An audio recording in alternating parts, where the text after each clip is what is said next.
ശ്രദ്ധിച്ചു പോകാം. എന്നെ കൊണ്ട് ഒരാളെ കൊണ്ട് മാത്രം ശ്രദ്ധിച്ചു കഴിഞ്ഞാൽ കാര്യം നടക്കില്ല. ഫ്രണ്ട്സ് അമ്മേക്കരയിൽ കാട്ടി നിൽക്കണ്ടേ.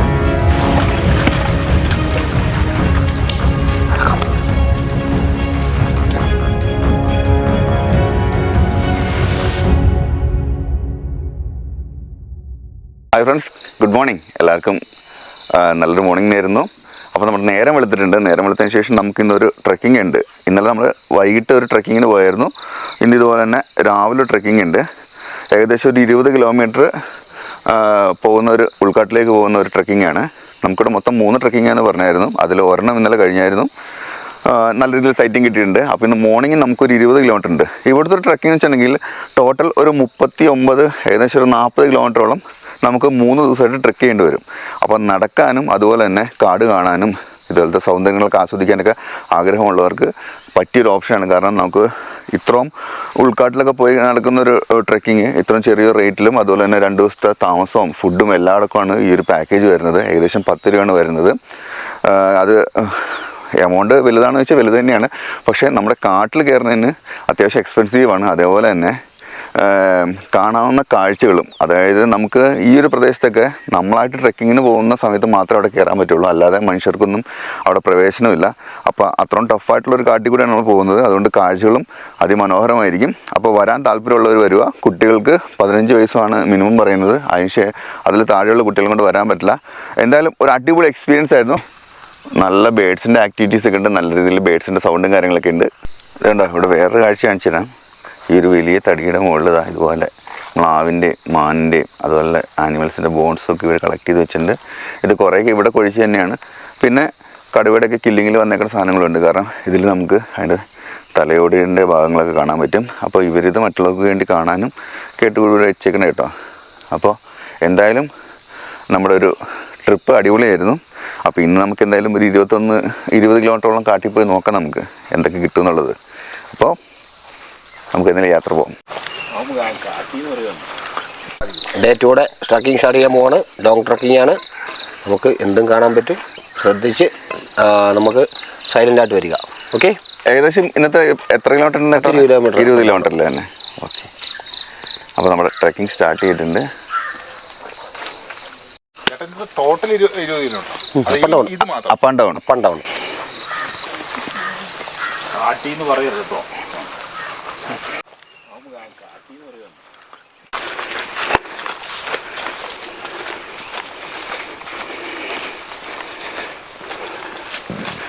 അങ്ങനെ വീണ്ടും നമ്മൾ കാട്ടിൽ നിന്ന് ഒരു ഓപ്പൺ ഏരിയയിലേക്ക് വന്നിട്ടുണ്ട്. അവിടെ കാട്ട് വന്ന് നിൽക്കുന്നുണ്ട്. അങ്ങനെ നമ്മൾ വൈൽഡ് ബോറിൻ്റെ ഒക്കെ വിസിലെടുക്കുന്ന സമയത്ത് ആൾ നമ്മളെ നേരെ കണ്ടിട്ടുണ്ട്. കണ്ട പ്രകാരം തന്നെ ഒരു ഒറ്റ ഓട്ടമായിരുന്നു ഫാമിലിയും ആ ഗ്രൂപ്പൊക്കെ ആയിട്ട് തന്നെ. എന്തായാലും അതൊരു രസകരമായൊരു കാഴ്ചയായിരുന്നു കേട്ടോ.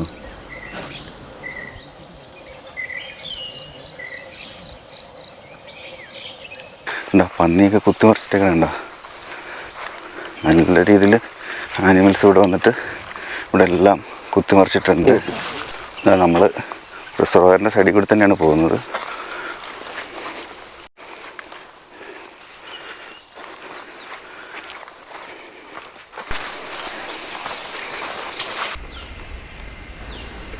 ഫ്രണ്ട്സ്, അപ്പോൾ നമുക്ക് നല്ല ലോങ്ങിന് കരടിയുടെ വിഷ്വൽസ് കിട്ടിയിട്ടുണ്ട്. നല്ല ലോങ്ങാണ്.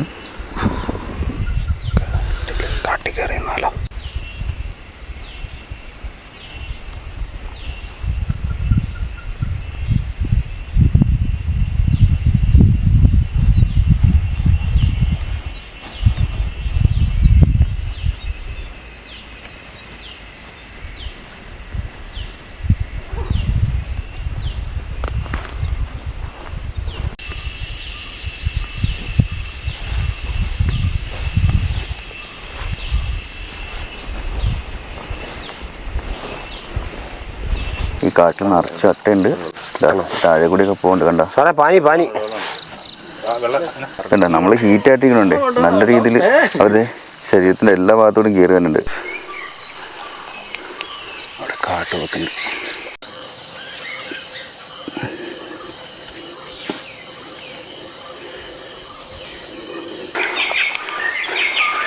ഏകദേശം ഈ സൈഡിൽ തന്നെ ഇപ്പോൾ നമ്മൾ കാട്ടി കണ്ടത്.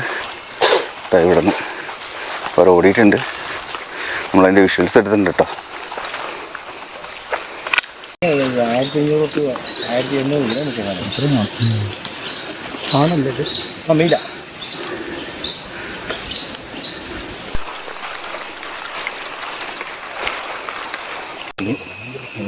ഇതുണ്ട ഒരു മരത്തിൽ ഫുള്ളും തേനീച്ചയുടെ കൂട്. നല്ല ലോങ്ങിലാണ്. ആ മരം നിറയെ തേനീച്ച കൂടാണ്. കണ്ടോ ഇതുണ്ട നമ്മളിവിടെ നിന്ന് കാണുന്ന വ്യൂ ആണ്. എന്നാ ഭംഗിയാ നോക്കിയേ. 2 കിലോമീറ്റർ കാണിച്ചുള്ളൂ.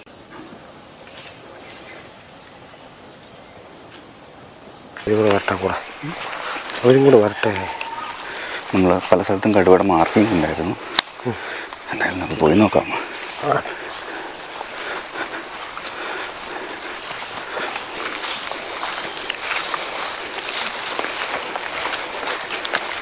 ഇത് ടൈഗറിൻ്റെ പ്രസൻസ് ഉള്ള ഏരിയയാണ്.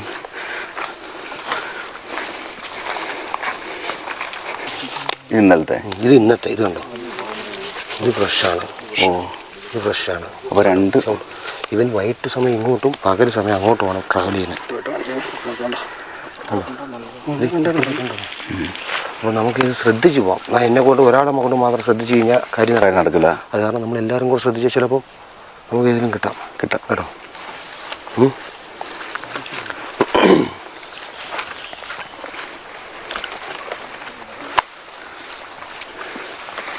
ഇപ്പോഴത്തെ ഫ്രഷ് ഐറ്റമാണ് കണ്ടോ. അവൻ യൂറിൻ പാസ് ചെയ്തിട്ട് മാർക്ക് ചെയ്യുന്നതാണ്. നമുക്ക് എങ്ങനെ പോയാലും ഒരു 5:30-6 മണി ആ സമയത്താണ് വന്ന് പാസ് ചെയ്തേക്കുന്നത്. അതും കഴിഞ്ഞിട്ടാണ് ഏകദേശം ഒരു മണിക്കൂറിനുള്ളിലാണ് അവൻ പാസ് ചെയ്തേക്കുന്നത്. നമുക്ക് നല്ല സമയം ക്ലിയർ ആണെങ്കിൽ തിരിച്ചു വരുമ്പോൾ നമ്മൾ ഇതിലെ കൂടെ തന്നെയാണ് വരുന്നത്. മാക്സിമം സൗണ്ട് കുറയ്ക്കുക. നമ്മൾ ഒരിക്കൽ പോയിട്ട് തിരിച്ചു വരുമ്പോൾ നമ്മളെല്ലാവർക്കും അതൊന്നുമില്ലല്ലോ, നമുക്ക് സംസാരിക്കാം എന്ന് നമ്മൾ സംസാരിച്ചുകൊണ്ട് വരും. ചിലപ്പം തിരിച്ച് വരുമ്പോഴായിരിക്കും നമുക്ക് നമ്മുടെ ഫ്രണ്ടിയാണ് നടന്നു വരുന്നത്. കാരണം നമ്മുടെ ക്യാമ്പിൽ പോകുന്നവരെ എപ്പോഴും പ്രതീക്ഷിക്കുക, എന്ത് വേണമെങ്കിലും നമുക്ക് കാണാൻ പറ്റും. കാരണം പരമാവധി സൈലൻ്റായിട്ട് പോവുക, സൈലൻ്റായിട്ട് തിരിച്ചു വരിക കേട്ടോ.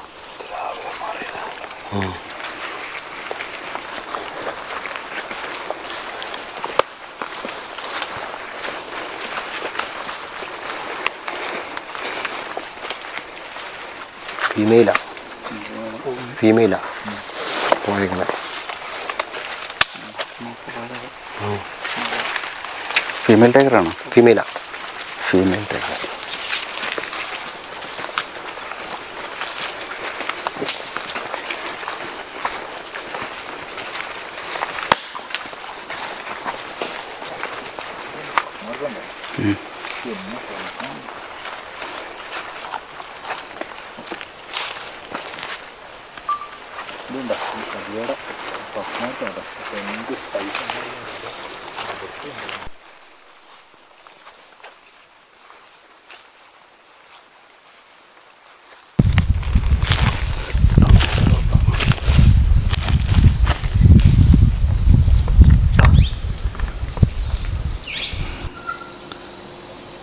ഫ്രണ്ട്സ്, നമുക്കൊരു കൂട്ടം കാട്ടാനകളുടെ വിഷ്വൽസ് കിട്ടിയിട്ടുണ്ട്. അവരെന്തായാലും നമ്മളെ കണ്ടിട്ടില്ല. അതുകൊണ്ട് തന്നെ കുട്ടികളെ സ്വതന്ത്രമായിട്ടാണ് വിട്ടിരിക്കുന്നത്. നമ്മളെ കണ്ടിട്ടുണ്ടെങ്കിൽ കുട്ടി എന്തായാലും ഒരു ഹൈഡാക്കി വെക്കും. ഇത്രയും വലിയൊരു ഗ്രൂപ്പാണെങ്കിലും ഇതിന് കൊമ്പനാനകളില്ല. കൂട്ടത്തിലെ ഏറ്റവും വലിയ ആനയാണ് ഈ കൂട്ടത്തിനെ നിയന്ത്രിക്കുന്നത്. കണ്ടോ, ഈ ഒരു വിഷ്വൽ നിങ്ങൾക്ക് കണ്ടറിയാൻ പറ്റും. ഏറ്റവും മുതിർന്ന ആന ഒറ്റക്കാലിൽ പ്രസ് ചെയ്ത് നിൽക്കുന്ന നമുക്കറിയാൻ പറ്റും. നമ്മുടെ മൂവ്മെൻറ്റ്സും അതുപോലെ നമ്മുടെ സ്മെല്ലൊക്കെ അവർ ക്യാച്ച് ചെയ്തിട്ടുണ്ട്. എന്തായാലും നമ്മുടെ പ്രസൻസ് അവർ മനസ്സിലാക്കിയ ശേഷം വിത്തിൻ സെക്കൻഡ് തന്നെ അവിടെ നിന്ന് മൂവ് ചെയ്യുകയാണ് അവർ ചെയ്തത്.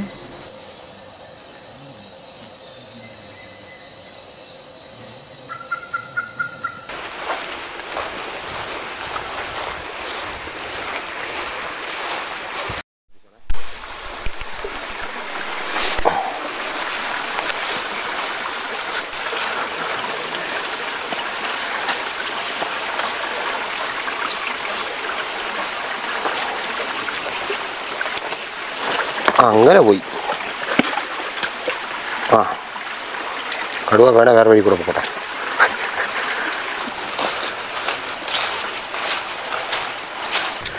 അടുത്തൊരു മല കയറി അടുത്ത വെള്ളത്തിൻ്റെ സോഴ്സുള്ള സ്ഥലത്തിട്ടെത്തി. ഇതിൻ്റെ പേര് ടൈഗർ ട്രെയിൽ എന്നാണ്. അതായത് കടുവ പോയ വഴി നമ്മൾ പിന്തുടർന്ന് കടുവയെ കാണാൻ പോകുന്നൊരു ട്രക്കിങ്ങാണിത്. അതുകൊണ്ടാണ് ഇതിൻ്റെ ടൈഗർ ട്രെയിൽ എന്ന് പറയുന്നത്. നമ്മൾ പോയ വഴിയല്ല, നമ്മൾ കടുവ പോയ വഴി, കടുവയുടെ പഗ്മാർക്ക് നോക്കിയിട്ട് അതിനെ ട്രെയിൽ ചെയ്ത് പോവുകയാണ്. അതിനെ കണ്ടു കിട്ടുമോ, അതെന്താ കാണാൻ പറ്റുമോ എന്നുള്ളൊരു പ്രതീക്ഷയിൽ നമ്മൾ ആളുടെ പുറകെയാണ് പിന്തുടരുന്നത്. എന്താ ഫ്രണ്ട്സ്, അങ്ങേക്കരയിൽ കാട്ടി നിൽക്കുന്നുണ്ട്. കാട്ടി ഇപ്പം എന്നെ കണ്ടിട്ടുണ്ട്, അതുകൊണ്ട് ആൾ പയ്യനെ മൂവ് ചെയ്യാണ്.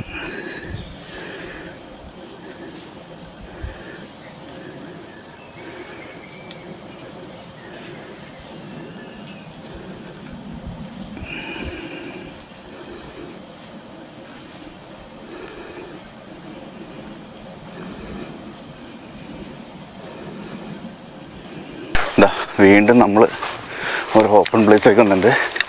അങ്ങ് ലോങ് ഒരു കൂട്ടം കാട്ടുകൾ നിൽക്കുന്നുണ്ട്. നമുക്കൊരു വിഷലെടുക്കാം. ഈ കാട്ടിലൊരുത്തം കിടക്കുന്നുണ്ട്, അവൻ നമ്മളെ കണ്ടിട്ടുണ്ട്. ഇതാ പയ്യൻ എണീറ്റു. ഒരു നല്ല സൈസുള്ളൊരു മെയിലാട്ടത്.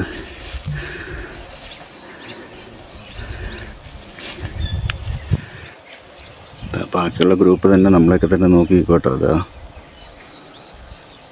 അവർ നല്ലതായിട്ട് ഫുഡൊക്കെ ലോഡ് ചെയ്തിട്ടേ ചെറുതായിട്ട് റെസ്റ്റ് എടുക്കണം കാണാം. ഇതിൽ നേരത്തെ എല്ലാവരും കിടക്കുമായിരുന്നു, ഇപ്പം നമ്മളെ കണ്ടിട്ട് എല്ലാവരും തന്നെ അത് മൂവ് ചെയ്തുകൊണ്ടിരിക്കുകയാണ്.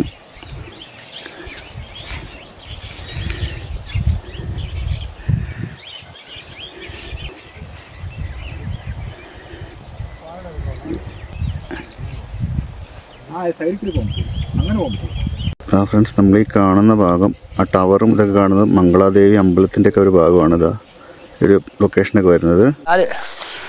ആലല്ലോ ആല. ഫ്രണ്ട്സ്, ഒരു മരം നിൽക്കണ നോക്കി.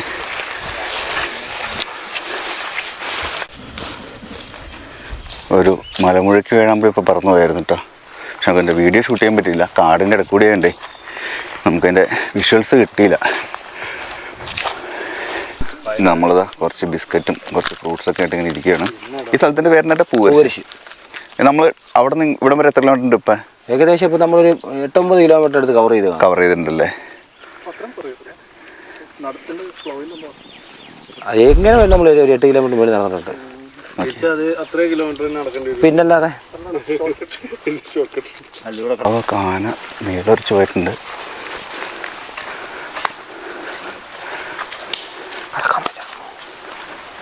ഇതൊക്കെ ആന മേലൊരിച്ചേക്കുന്ന പാട്ടുകൾ കേട്ടോ. അപ്പോൾ മഴയുള്ളതുകൊണ്ടേ ചെളിയുടെ അളവ് കൂടുതലാണ്. തപ്പി തടഞ്ഞൊക്കെ വേണം വരാനായിട്ട്. അല്ല, മന്തി ഒരു സ്ഥലത്ത് നിൽക്കത്തില്ല. ഫ്രണ്ട്സ്, ഇവിടെ ഇവിടെ കടുവയുടെ കാഷ്ടമുണ്ട്. അല്ലല്ല, കടുവയുടെ കാഷ്ടം കിടക്കും. നമ്മുടെ ട്രക്കിങ് കഴിഞ്ഞ് തിരിച്ചു പോകുന്ന വഴി എന്തോ ഒരു കില്ലിങ് കിട്ടിയിട്ടുണ്ട്. നല്ല സ്മെല്ലുണ്ട്. നമ്മളെന്തായാലും ജസ്റ്റ് ഒന്ന് അരിച്ചു വറക്കാമെന്ന് വെച്ചിരിക്കും കേട്ടോ. നല്ല രീതിയിൽ സ്മെല്ലടിക്കുന്നുണ്ട്. കാറ്റ് വന്നപ്പോഴാണ് കൂടുതൽ അറിയാൻ പറ്റിയത്. നമ്മുടെ ട്രക്കിങ് കഴിഞ്ഞിട്ട് തിരിച്ച് നമ്മുടെ റൂമിൻ്റെ അവിടെ എത്താറായിട്ട് ഏകദേശം സമയം ഒരു 1-1:15 നമ്മൾ രാവിലെ ഒരു 7 സ്റ്റാർട്ട് ചെയ്താണ്. അപ്പോൾ ഇനി റൂമിൽ ചെന്ന് ഭക്ഷണം കഴിച്ച് കുറച്ച് റെസ്റ്റ് എടുക്കാം. ഇതാ നമ്മൾ താമസിക്കുന്നതിൻ്റെ അപ്പുറത്തെ സ്ഥലത്തുനിന്ന് മ്ലാവിനെ കാണാൻ പറ്റും. ഒന്നൊന്നല്ല, ഒരു കൂട്ടമുണ്ട്.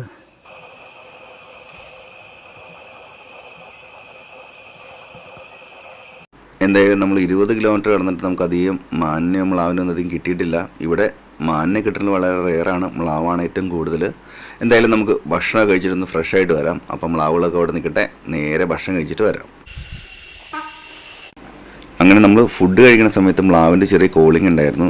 പക്ഷെ നമ്മളത് ശ്രദ്ധിച്ചില്ല, കാരണം നല്ല വിശപ്പുണ്ടായിരുന്നു. അപ്പോൾ നമ്മുടെ തോമസ് ഏട്ടനാണ് പറഞ്ഞത് അവിടെ ഒരു കില്ലിങ് ഉണ്ടെന്ന്. അങ്ങനെ നേരെ നമ്മൾ ക്യാമറയൊക്കെ എടുത്തൊന്ന് സെറ്റ് ചെയ്തപ്പോൾ കണ്ട കാഴ്ചയാണിത്.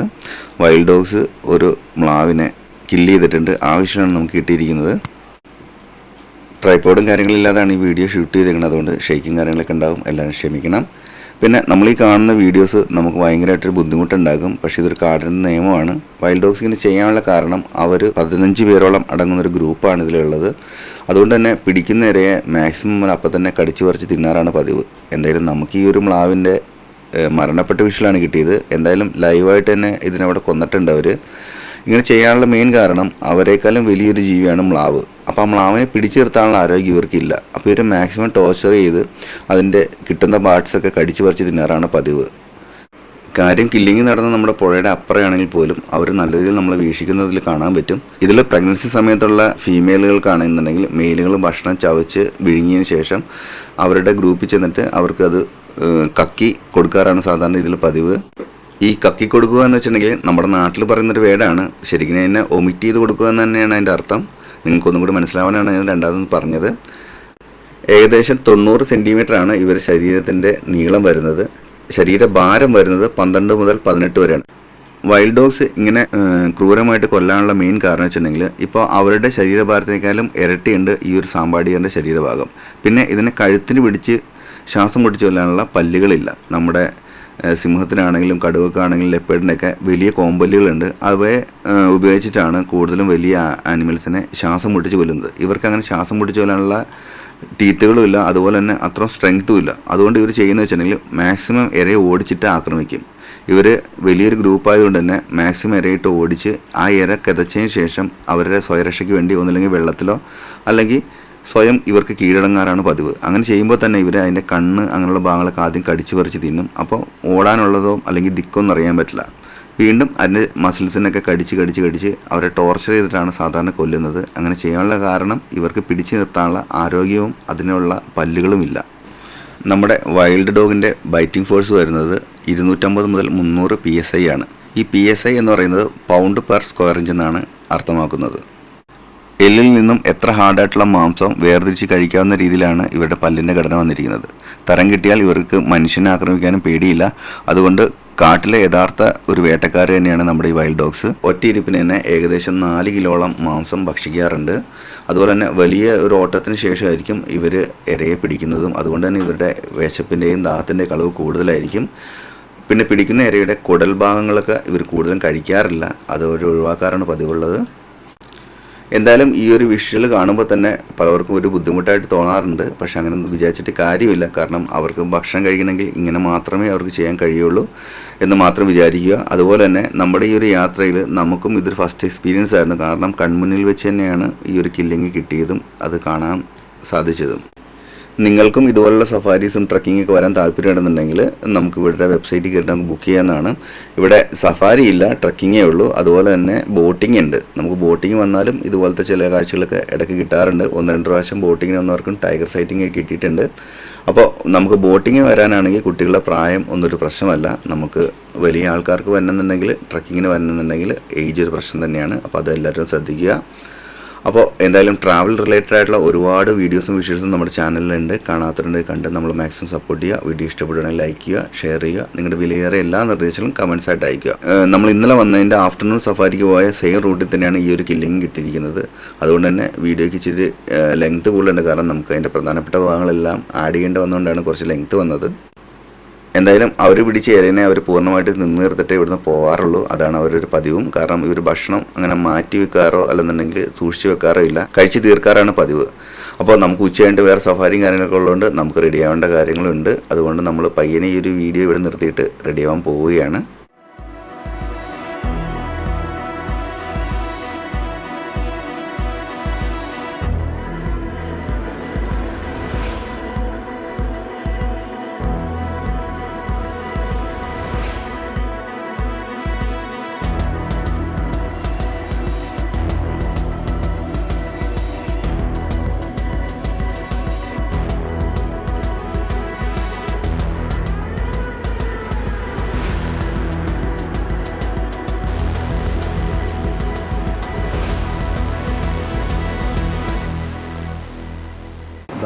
നല്ല രീതിയിൽ മഴയാണ്. ഇവിടെ നല്ല വെയിലോടുകൂടിയ മഴ. ഈ ഭാഗത്ത് നല്ല ഇരുണ്ട് കൂടി കിടക്കുന്നുണ്ട്. എന്തായാലും ഉച്ച കഴിഞ്ഞുള്ള സഫാരി എങ്ങനെയാവുമെന്ന് ദൈവത്തിനറിയാം.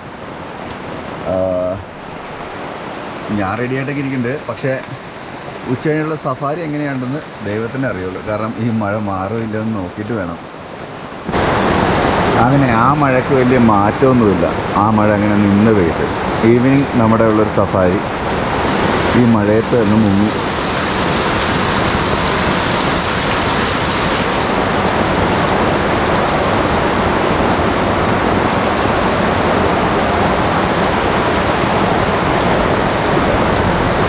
അങ്ങനെ നമ്മളിവിടെ ശനിയാഴ്ച ചെക്ക് ഇൻ ചെയ്തതാണ്. ഇന്നിപ്പോൾ തിങ്കളാഴ്ച മോർണിംഗ് നമ്മളിവിടെ ചെക്കൗട്ട് ചെയ്യുക കേട്ടോ. അപ്പോൾ എന്തായാലും നല്ലൊരു എക്സ്പീരിയൻസ് ആയിരുന്നു. അതുപോലെ തന്നെ ഒരുപാട് കാഴ്ചകളുണ്ടായിരുന്നു. പിന്നെ കാട്ടിലെ മഴയും അതുപോലെ തന്നെ ഒരുപാട് അട്ടകടിയൊക്കെ ഉണ്ടെങ്കിൽ പോലും നമുക്ക് നല്ല രീതിയിലുള്ള വിഷ്വൽസ് എടുക്കാൻ കഴിഞ്ഞു. നല്ല രീതിയിലുള്ള കാഴ്ചകളും കിട്ടി.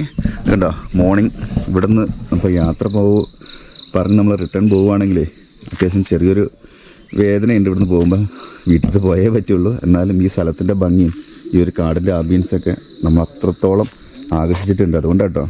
അപ്പോൾ നമ്മുടെ ചാനൽ ആദ്യമായിട്ട് കാണുന്നുണ്ടെങ്കിൽ നമ്മുടെ ചാനലൊന്ന് സബ്സ്ക്രൈബ് ചെയ്ത് നമ്മൾ സപ്പോർട്ട് ചെയ്യുക. വീഡിയോ ഇഷ്ടപ്പെടുകയാണെങ്കിൽ ലൈക്ക് ചെയ്യുക, ഷെയർ ചെയ്യുക. നിങ്ങളുടെ വിലയേറിയ എല്ലാ നിർദ്ദേശങ്ങളും കമൻസ് ആയിട്ട് അയയ്ക്കുക. ട്രാവൽ റിലേറ്റഡ് ആയിട്ടുള്ള ഒരുപാട് വീഡിയോസും വിഷ്വൽസും നമ്മുടെ ചാനലിലുണ്ട്. കാണാത്തവരുണ്ടെങ്കിൽ കണ്ട് നമ്മൾ മാക്സിമം സപ്പോർട്ട് ചെയ്യണേ. അപ്പോൾ ഇനി പുതിയൊരു വീഡിയോയിൽ പുതിയൊരു കാഴ്ചകളും വിശേഷങ്ങളൊക്കെ ആയിട്ട് നമുക്ക് വീണ്ടും കാണാം.